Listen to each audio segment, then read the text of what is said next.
Halo adik-adik, sudah siap memuji Tuhan? Amin. Semua siap memuji Tuhan bersama-sama. Yuk kita pujikan dengan penuh sukacita, penuh semangat, pujian, haleluya puji Tuhan dan memuji Tuhan selalu.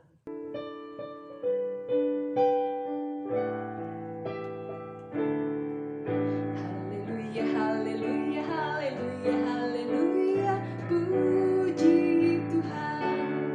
Haleluya, haleluya, haleluya, haleluya, puji Tuhan.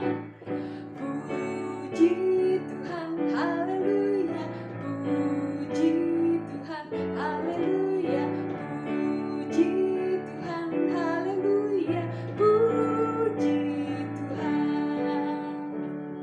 Mari kita terus memuji Dia.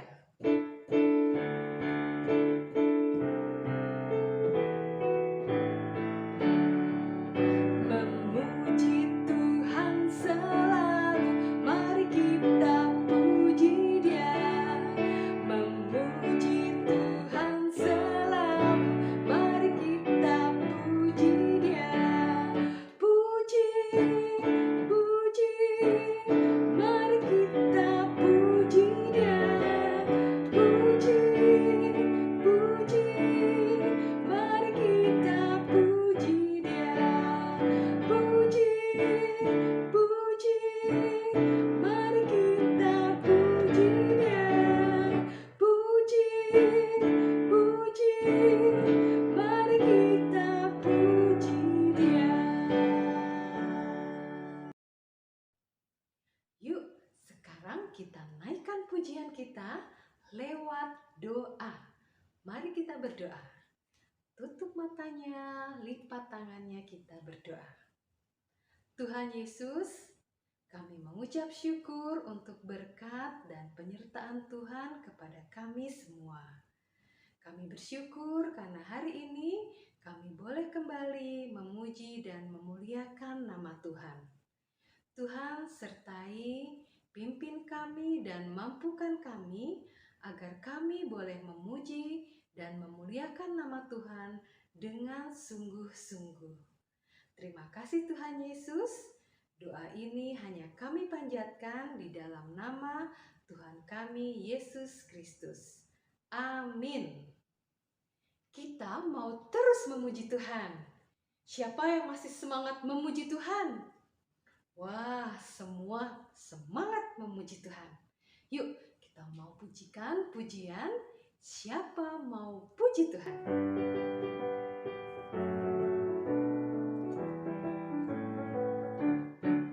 Siapa mau puji Tuhan, tepuk tangan. Siapa mau puji Tuhan, tepuk tangan. Siapa mau puji Tuhan, mari kita lakukan. Siapa mau puji Tuhan, tepuk tangan.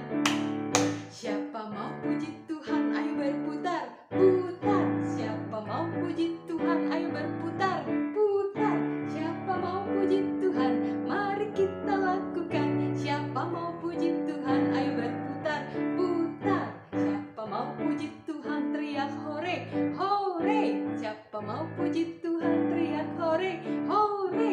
Siapa mau puji Tuhan, mari kita lakukan. Siapa mau puji Tuhan, teriak hore, hore.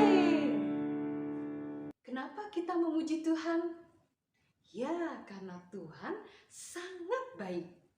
Yuk kita memuji Tuhan, pujian God is so good. Kita pakai gerakan dengan menggunakan jari tangan ya. God is so good. God is so good. God is so good. He's so good to me.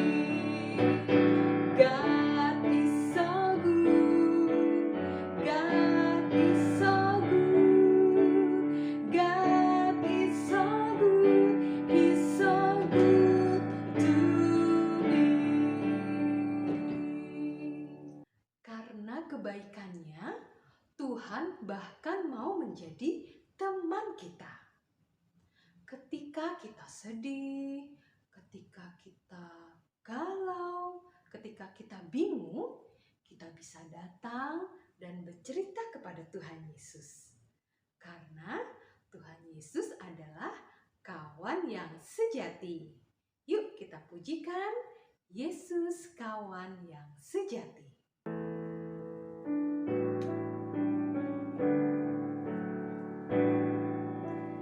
Yesus kawan yang sejati bagi kita yang lemah. Tiap hal boleh dibawa dalam doa padanya.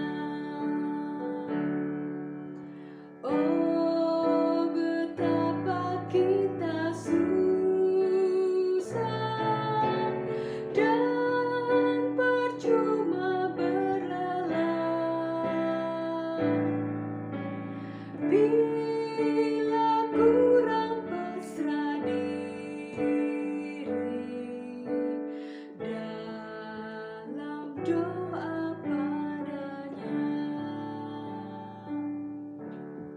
Nah adik-adik, di cerita hari ini yang akan dibawakan oleh Kak Shirley, kita akan melihat bukti kalau Tuhan benar-benar mendengarkan doa kita. Dia membebaskan dan menolong ketika kita menghadapi masalah. Siapa ya yang ditolong kali ini? Terima kasih Kak Andri. Halo adik-adik semuanya, selamat pagi. Masih duduk manis kan? Udah siap mendengarkan cerita Alkitab? Oke, baik. Sebelum kita membuka Alkitab, mari kita berdoa terlebih dahulu. Terima kasih Tuhan Yesus, sebentar lagi kami akan mendengarkan cerita Alkitab. Tolong kami ya Tuhan, supaya kami mendengarkan dengan sopan, mengerti dengan baik, dan mau melakukannya dalam kehidupan sehari-hari. Terima kasih Tuhan Yesus. Amin. Adik-adik, cerita Alkitab pagi ini diambil dari Perjanjian Baru, yaitu dari Kisah Para Rasul 16 ayat 19 sampai 34. Ya, Kisah Para Rasul 16 ayat 19 sampai 34. Untuk adik-adik kelas besar bisa membaca perikopnya ini nanti. Dan untuk adik-adik kelas kecil bisa minta tolong mama atau papa atau kakak. Oke? Suatu kali Paulus dan Silas berada di kota Filipi. Ada seorang hamba perempuan yang memiliki roh tenung. Apa itu roh tenung, Kak? Roh tenung adalah roh yang membuat perempuan ini bisa meramal. Nah, hamba perempuan ini terus-menerus mengikuti Paulus dan Silas sambil berteriak-teriak. Karena hal itu dianggap mengganggu, maka Paulus mengusir roh tenung itu dalam nama Tuhan Yesus. Dengan demikian, hamba perempuan itu terbebas dari roh tenung, sehingga tidak bisa lagi meramal. Akibatnya, para tuan pemilik hamba tersebut menjadi marah dengan Paulus dan Silas. Lalu mereka membawa Paulus dan Silas kepada penguasa di kota Filipi dengan membuat tuduhan bahwa mereka merupakan pembuat kekacauan. Atas tuduhan itu, pembesar kota Filipi menjatuhkan hukuman kepada Paulus dan Silas. Pakaian mereka dilucuti dan mereka dicambuk berkali-kali, lalu dimasukkan ke dalam penjara. Agar tidak melarikan diri, mereka dimasukkan ke dalam penjara dengan tangan dan kaki yang dipasung. Mereka juga dijaga dengan penjagaan yang sangat ketat. Paulus dan Silas ditempatkan di ruang penjara yang paling tengah, di mana ruangan itu berbeda dengan ruang bagian depan. Pada bagian depan, narapidana masih bisa mendapat sinar matahari, namun bagian tengah merupakan bagian yang pengap dan gelap. Dengan kondisi terpasung dalam ruangan gelap, mereka tidak dapat berbuat banyak. Meskipun mengalami kondisi yang mengenaskan dan serasa tidak ada jalan keluar, Paulus dan Silas tidak menyerah. Mereka melakukan apa yang masih bisa dilakukan. Pada tengah malam, mereka menaikkan doa dan puji-pujian. Pujian dan doa mereka juga didengar oleh penghuni penjara yang lain dan juga oleh penjaga-penjaga penjara. Hal ini menunjukkan bahwa mereka menyanyi dan berdoa dengan suara yang keras. Pada saat puji-pujian itu dinaikkan, terjadilah gempa bumi yang hebat, mengakibatkan sendi-sendi penjara menjadi goyah, pintu-pintu penjara terbuka, bahkan belenggu yang dikenakan pada Paulus dan Silas juga terlepas. Tuhan yang dipuji dan disembah itu berkenan menyatakan kuasanya yang hebat untuk membebaskan hamba-hambanya. Kepala penjara yang terbangun karena gempa itu menjadi kaget dan takut. Ia takut jika para tahanan melarikan diri, karena hal itu bisa mengakibatkan dirinya mendapat hukuman dari raja.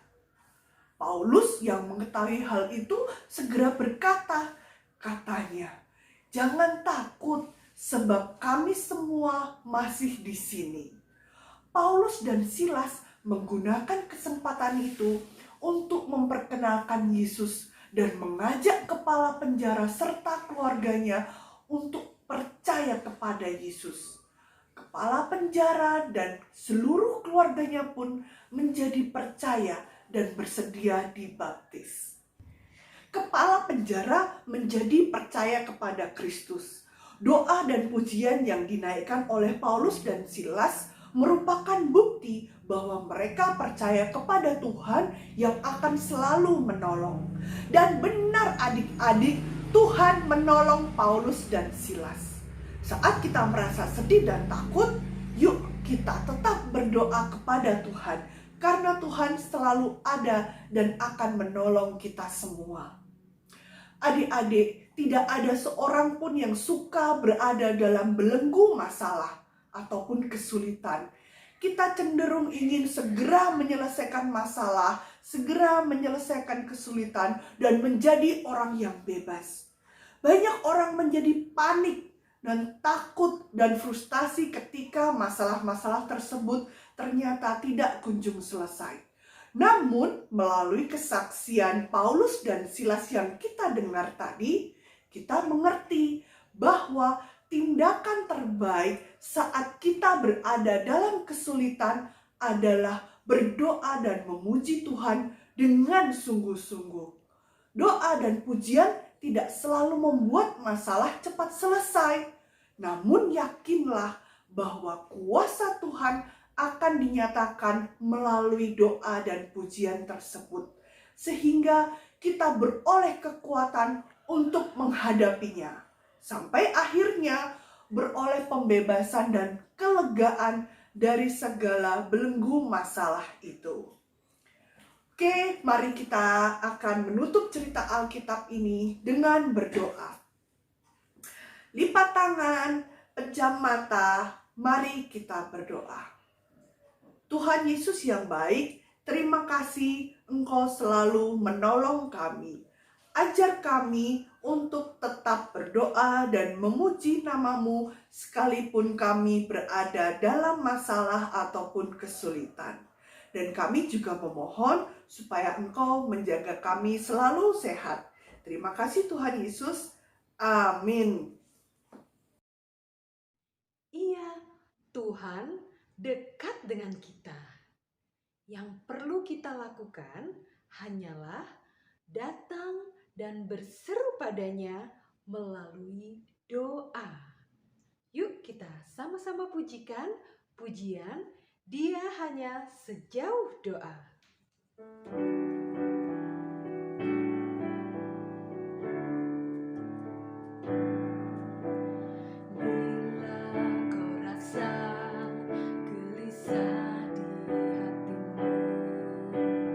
Bila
waktunya untuk aktivitas sekolah minggu.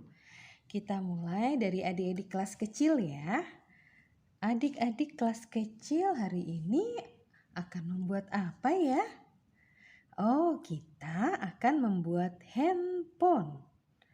Kenapa kita membuat handphone? Karena kita mau mengingat kalau Tuhan itu dekat. Ketika kita sedih atau menghadapi masalah, kita bisa menelpon Tuhan melalui doa atau melalui pujian. Seperti Bapak Paulus dan Silas. Caranya bagaimana? Yuk kita sama-sama perhatikan ya. Pertama-tama adik-adik menyiapkan kertas, bisa kertas manila, kertas karton, atau kertas BC. Lalu kita akan membuat pola handphonenya. Seperti ini ya. Kita tarik garis. Lalu kita bikin sedikit lengkungan di pinggir garisnya. Lalu kita tarik garis ke bawah. Nah, seperti ini. Lalu tarik garis lagi. Terus kita bikin lengkungan lagi di pinggir. Terus kita garis. Nah, lalu di dalamnya juga kita bikin seperti tadi.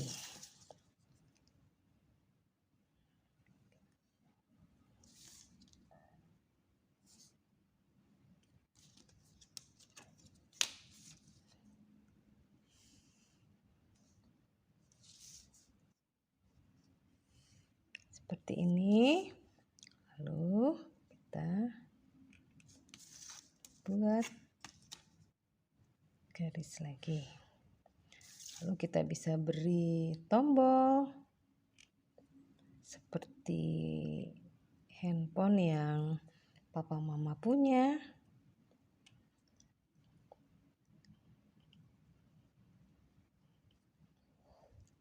Seperti ini. Lalu kita gunting dan nanti akan kita hias sesuai dengan kreasi dari adik-adik. Nah, kita gunting dan nanti bisa jadi seperti ini. Nah, ini contoh yang kakak buat ya. Nanti adik-adik bisa berkreasi, memberi warna atau memberi hiasan. Ya. Seperti ini. Gimana? Adik-adik bisa kan? Selamat mengerjakan ya. Dan jangan lupa kalau menggunting, minta tolong kakak, papa, atau mama ya. Selamat mengerjakan. Untuk adik-adik kelas besar, kakak akan minta adik-adik untuk menuliskan ayat dari Ulangan 31 ayat 8 yang berbunyi seperti ini. Sebab Tuhan, Dia sendiri akan berjalan di depanmu. Dia sendiri akan menyertai engkau.